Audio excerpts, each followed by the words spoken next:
ಅದಕ್ಕೆ ಎಲೆ ಚಲೋ ಇರ್ತಾವ, ಒಳ್ಳೆ ಹತ್ತಿಗೆ ಇರ್ತಾವ, ಆ ಗಿಡಗಳು ಚಲೋ ಆಗ್ತಾವೆ.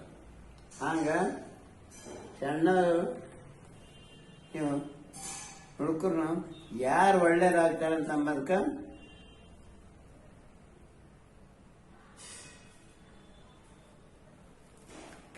ಪಿತನೆ ಪತ್ನ ಅದೇನು ಅಂದ್ರೆ ಅದು ಇದು ಹ್ಯಾಂಗೆ ತೋರಿಸ್ತಾ ಅಂತಂದ್ರೆ ಆ ಹತ್ತೊಂದು ಏನು ಎಲೆಯವ ಆ ಎಲೆನೇ ತೋರ್ತಾವ ದೊಡ್ಡ ಗಿಡ ಹೆಂಗೆ ಹಾಕೊಂಡು ಬಂದಂತ.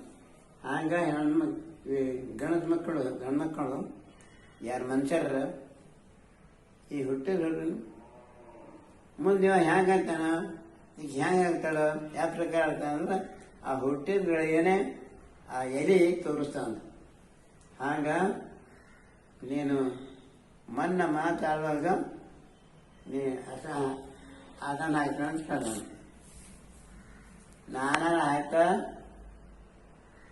ಪಪ್ಪನ ನಾನು ತಗೋತೀನಿ. ಭಾಳ ಸಂತೋಷ ಆಯ್ತು. ತನ್ನ ಮಕ್ಕಳಿಗೆ ನೋಡಲ್ಲ ಯಾರು ಪಪ್ಪನ ಬಗ್ಗೆ ಏನೋ ಕೇಳ್ತಾ ಇದ್ದಾನೆ ಅಂತ ಚಲೋ ಆಗ್ಬೇಕಂತಂದು ಸಂಘ ತಗೋತಂತಾನೆ. ಅದಕ್ಕೆ ಈ ಗಿಡ ಭಾಳ ಸಸ್ತ ಅಂತ ತಿಳ್ಕೊಂಡ. ಹಂಗೆ ನಿಮ್ಗೆ ಇವತ್ತು ನಾನು ನೋಡಿದೆ ಚಲೋ ಅದು.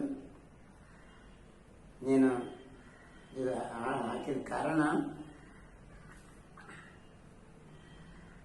ಮನುಷ್ಯನ ನೀನು ಗುಣಗಳು ಬೇಕು, ಒಳ್ಳೇದು. ಶರಣರೇನಾಗ್ಯಾರ ಅದು ತೋರಿಸೋದು ಎಷ್ಟು ಬೇಗ ಆಗ್ತದೆ, ಎಂತ ಚಲೋ ಆಗ್ತದೆ, ಹಚ್ಚಿಗೆ ಆಗ್ತದೆ. ಹಂಗ ಈಗ ಮೊನ್ನೆ ಈ ನೋಡಿದ್ರೆ ಬೇಕಾ ನೀವು ವ್ಯಾಯಾಮ ಮಾಡಿದ್ರೆ ನಾನು ಮಾಡ್ತೇನೆ, ಪಪ್ಪನ ತಗೊಂಡು ಮಾಡ್ತೇನೆ ಅಂತ ನಂಗೆ ಭಾಳ ಸಂತೋಷ ಆಯ್ತು.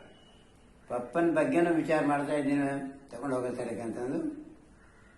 ಇನ್ನೇನು ಮತ್ತೆ ಇವತ್ತು ಮಂಜುಳ ಕೇಳ್ದ, ಇವತ್ತು ವ್ಯಾಯಾಮ ನೀನು ಪಪ್ಪ ಇಬ್ಬರು ಕೂಡಿ ಮಾಡ್ರೆ.